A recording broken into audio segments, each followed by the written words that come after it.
What's up, guys? Before we get into it, my name's Hunter. I'm one of the main guys here at Cascade, and I guess we'll show you around here. So we do share a storage spot with FB County, so those 4 cars back there are theirs. These 2 are ours, the 2JZ and then the bus. And then this video will be touching strictly on this car and exactly the story behind it and all that good stuff.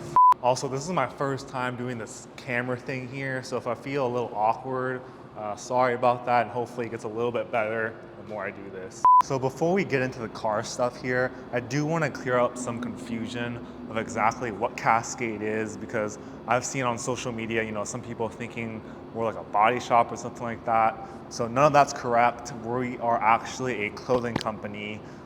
We specialize in flannels, but everyone on the team loves cars. Like that's our life outside of work, is everything car related.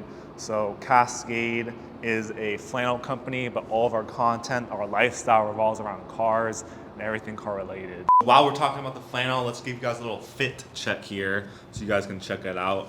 I'm wearing shadow black, size large. I'm about 6 feet tall, so best flannel you will ever own in your life. Go ahead and check out in the description below.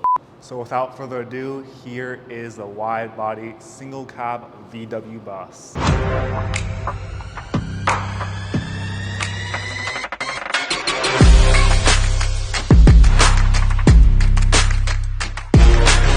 So first up, I guess let's kind of clear up who was involved in this build, where did we get this idea from, who built it, all that good stuff. So many of you might recognize this body kit designed by Robert 3 Design out in Brazil. He is the one who created like the design of the kit. And I'm pretty sure many of you have seen the viral CGI video of this thing driving on some bridge or something like that. But that's where we got that idea from, and basically we hit him up and we were like, hey, like first of all, has anyone ever tried to make your rendering into reality? And of course he said no, and he was more than happy of us trying to mimic that in real life. And then with that said, we went to work on finding who exactly could do all the fab work and then the engineering behind this, and that's where we found Kenny at KPD. And he is the one who built this thing. He's the one who installed all the body kits, did all the fab work, did the paint, all that good stuff. So we knew that all of our marketing was going to be on social media, and then before like the whole car stuff, we knew that like we can't just come along and be like, hey guys, here's a new flannel. Like who the hell's gonna click that? You know what I mean?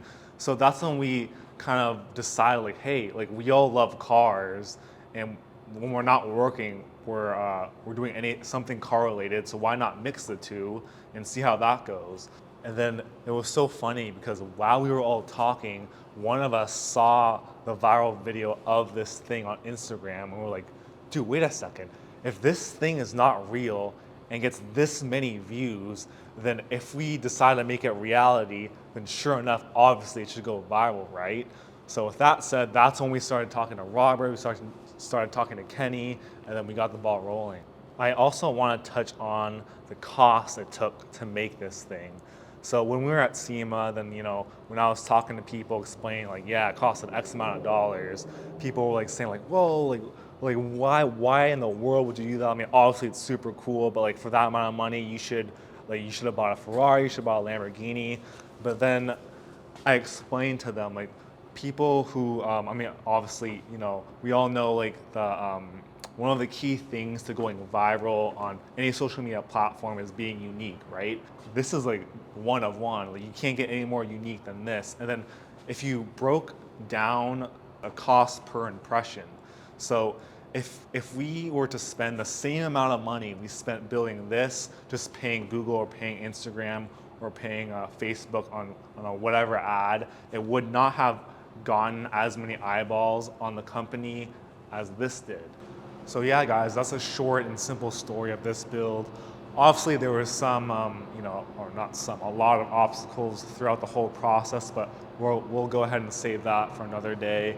Until now, I just wanted to, clear up some confusion that I saw, and then we're excited to to document the story of Cascade, our journey coming back and see where we end up in the next year, the next 2 years, the next 5 years. But yeah, for now, that's it. And let's see, what else do we have? Ooh, we got the next project card coming up.